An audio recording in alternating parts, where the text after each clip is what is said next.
¿Cómo es nuestra vida de oración? ¿Estamos orando como lo hizo Cristo? ¿En verdad habitamos en Él y nos deleitamos en su presencia cada vez que buscamos su rostro a través de la oración? ¿Cómo estamos orando? La pregunta no implica una carga sobre tu vida, ni mucho menos llevarte a hacerte sentir mal por aquellas veces en las cuales has querido orar y no has tenido la decisión o quizá la capacidad o la voluntad de poder hacerlo. No se trata de buscar culpables o creer que las cosas no han sucedido porque no oramos lo suficiente. Creo que uno de los riesgos más grandes que hay cuando estamos entrando al mundo de la oración o hemos hecho de la oración nuestro hábito es creer que a lo mejor somos los únicos que oramos. Recuerdo al profeta Elías cuando leemos en el pasaje de Primera de Reyes, cuando aquel hombre estaba en la cueva y el Señor viene y lo busca porque él está huyendo y él dice, es que no hay nadie que busque tu rostro en toda esta nación. Y el Señor le recuerda a Elías que había más de 7,000 rodillas que no se habían postrado ante Baal y que estaban buscando a Dios. No podemos dejar de pensar que la oración es la herramienta más poderosa que tenemos, pero tampoco debemos de permitir que somos nosotros los protagonistas en toda la historia. Cuando hacemos esta pregunta, ¿estamos orando como oró Cristo? ¿Realmente lo estamos haciendo con esta pasión, con este fervor, con esta dedicación? El Señor pasaba noches enteras en oración. Y cuando los discípulos, los apóstoles podían mirarlo, dice Marcos que se levantaba muy de mañana, cuando todavía estaba oscuro, para ir a platicar con Dios. ¿De esta forma estamos orando nosotros? ¿De esta manera hemos visto nosotros la oración y el alcance que tiene? En la oración no hay accidentes, suceden las cosas que tú y yo pedimos. Y cuando hay un no como parte de la respuesta, cuando Dios nos dice no, también hay una tranquilidad y una paz de parte de Dios. Creo que este es el milagro que viene del Señor, que aún los no de Dios pueden traer descanso a nuestra alma. Por más doloroso que parezca una situación o una circunstancia de la cual nosotros pedimos al Señor que lo cambiara y no fue cambiado, aún ahí podemos tener la certeza de que Dios nos escuchó. Pero también entramos a la oración con esa plenitud, con esa confianza y con esa certeza de que el requisito para que veamos el actuar de Dios en nuestra vida son horas y horas de oración. ¿Realmente estamos orando como Cristo lo hizo? ¿Son nuestros ruegos los ruegos de Él? ¿Son nuestros ruegos y nuestro espíritu nacidos de sus ruegos y de su espíritu? ¿Estamos realmente conectados de tal manera que el sentir de Dios es nuestro sentir y que su pensar también se ha vuelto nuestro pensar? ¿Estamos viviendo como Él desea que vivamos y estamos disfrutando las cosas como Él ha planeado que lo disfrutemos? Quizá mucho tiempo hemos estado dedicando a esfuerzos y fuerzas hemos hecho para cumplir otras cosas, pero quizá hemos olvidado lo más importante y fundamental que es la oración. Decía el hermano Bones, mucho me temo que estamos dedicando tiempo y esfuerzos a muchas otras cosas antes que a la oración. La oración es la más grande de todas las fuerzas porque honra a Dios y hace que Él entre en esa actividad. La oración es lo que honra a Dios porque estamos marcando nuestra dependencia de Él.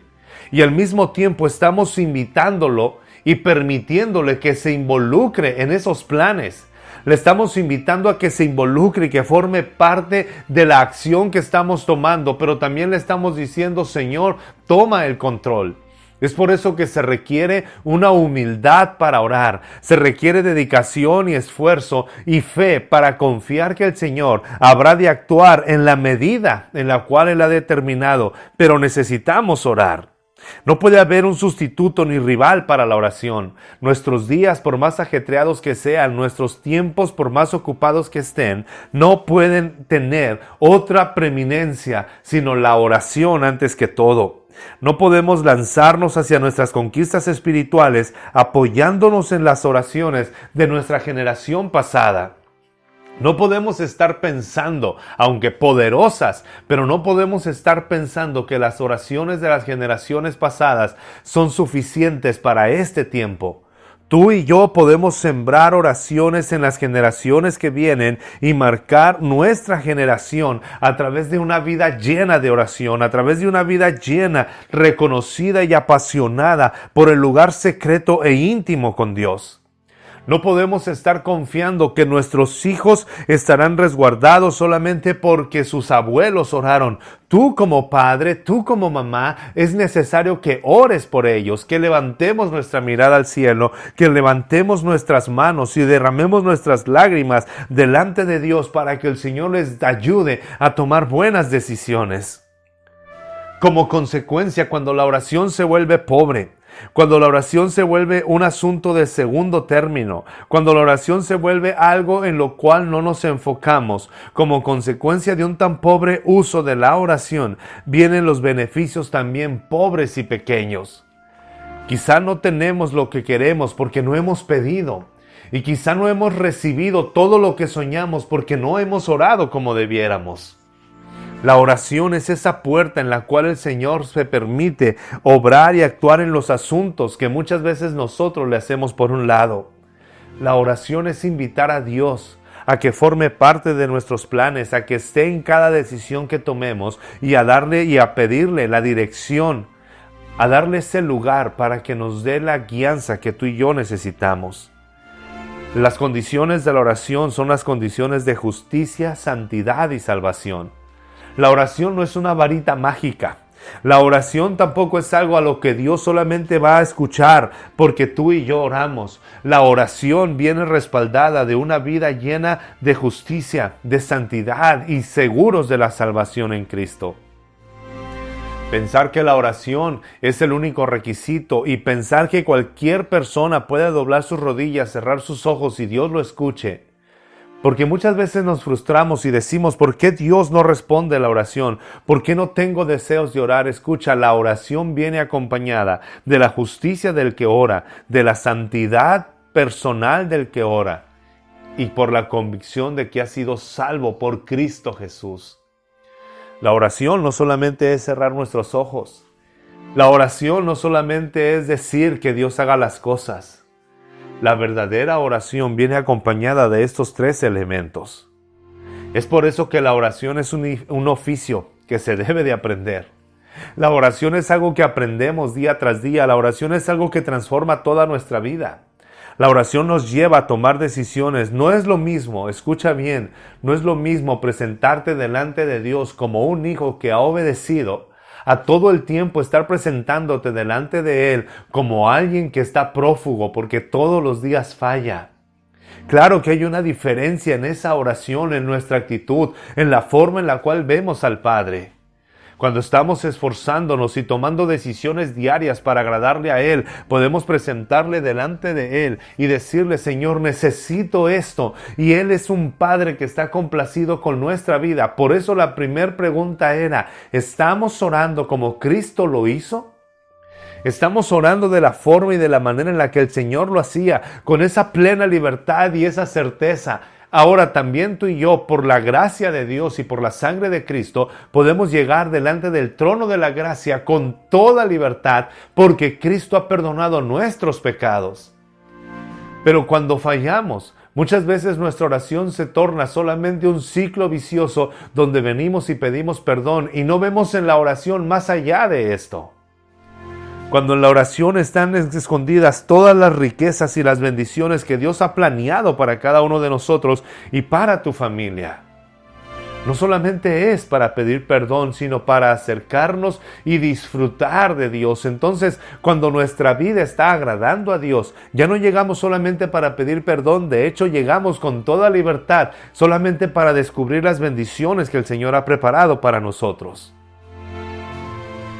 El problema de este tiempo es que nuestra gente no es gente de oración. Y eso se evidencia claramente en las vidas. Cuando nos vemos tan ajetreados, preocupados, corremos de aquí para allá, tratando de alcanzar una bendición, estamos tratando de diseñar métodos y que la gente nos diga qué es lo que tenemos que hacer.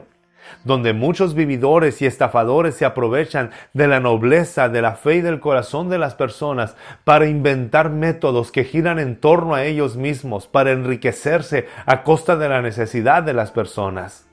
Pero cuando conocemos la palabra de Dios y cuando clamamos al Padre, sabemos que la bendición de Él no viene por medio de un mediador. Sabemos claramente que la bendición que necesitamos viene directamente de Él porque somos sus hijos. La oración y la vida santa entonces son una misma cosa. No puedo llegar delante de Dios y clamar con fe y al mismo tiempo considerar que en mi vida cotidiana mi fe no es necesaria. No solamente necesitas fe para pedir, necesitas fe para vivir agradando a Dios. La fe y la santidad y la oración se conjugan y hacen que los resultados sean palpables y visibles. La santidad, la vida en santidad y la oración entonces es una misma cosa. Antes de entrar a la recámara y pedirle a Dios por algo, primeramente estoy seguro que estoy viviendo como a Él le agrada. Claro que va a haber ocasiones en las cuales nuestra oración va a ser: perdóname, Señor, porque he fallado, y esa oración Dios no la desprecia.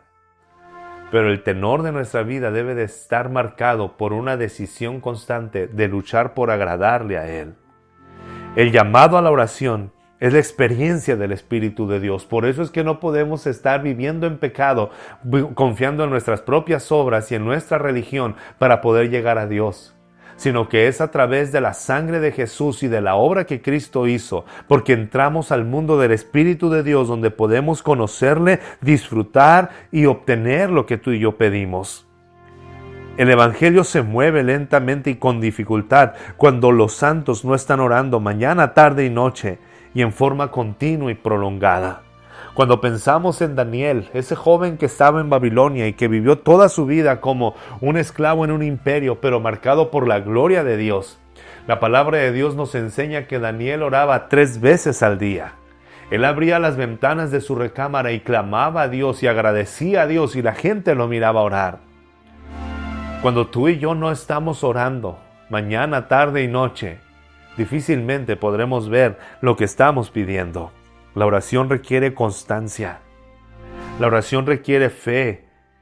La pregunta que nos haríamos quizá todos es: ¿dónde están los líderes que puedan enseñar a los hijos de Dios a orar en este día?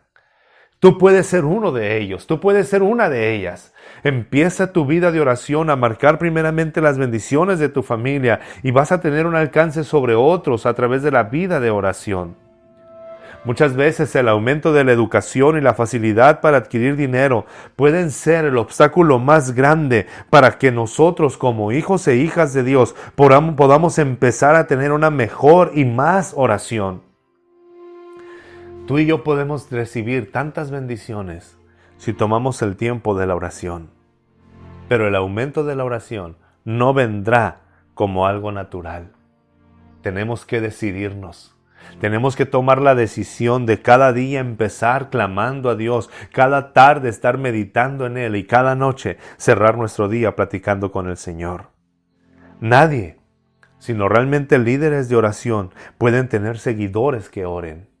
Hagamos de la oración nuestra pasión más grande, la decisión más importante que tomar antes de empezar el día y antes de cerrar ese día. Necesitamos iniciar a tomar, a seguir y a vivir basados bajo la cobertura de la oración. Somos una generación de santos que no ora y que por lo tanto no poseemos el ardor ni la belleza ni el poder que debería de caracterizarnos. Pero todo esto podemos adquirirlo.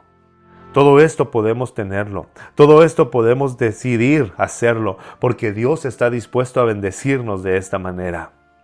El poder de Dios está esperando para ser usado, y la oración no es sino la expresión de nuestra fe. Cada vez que decimos vamos a orar, estamos confiando en que el poder de Dios habrá de actuar en favor nuestro. Cada vez que decimos vamos a orar, estamos seguros que Dios habrá de hacer algo. Cada vez que decimos vamos a orar, no mostramos debilidad, sino confianza en el poder de Dios.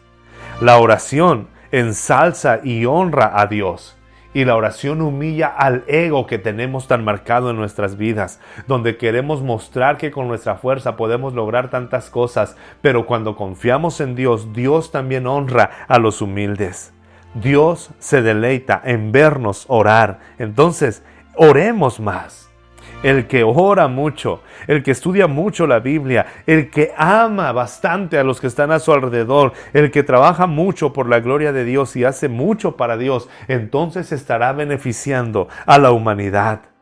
El crecimiento del reino, la extensión del reino, la ejecución del evangelio, el vigor de la fe, la madurez en tu vida y la excelencia de las gracias espirituales en tu ser, siempre estarán apoyándose sobre los firmes cimientos de la oración.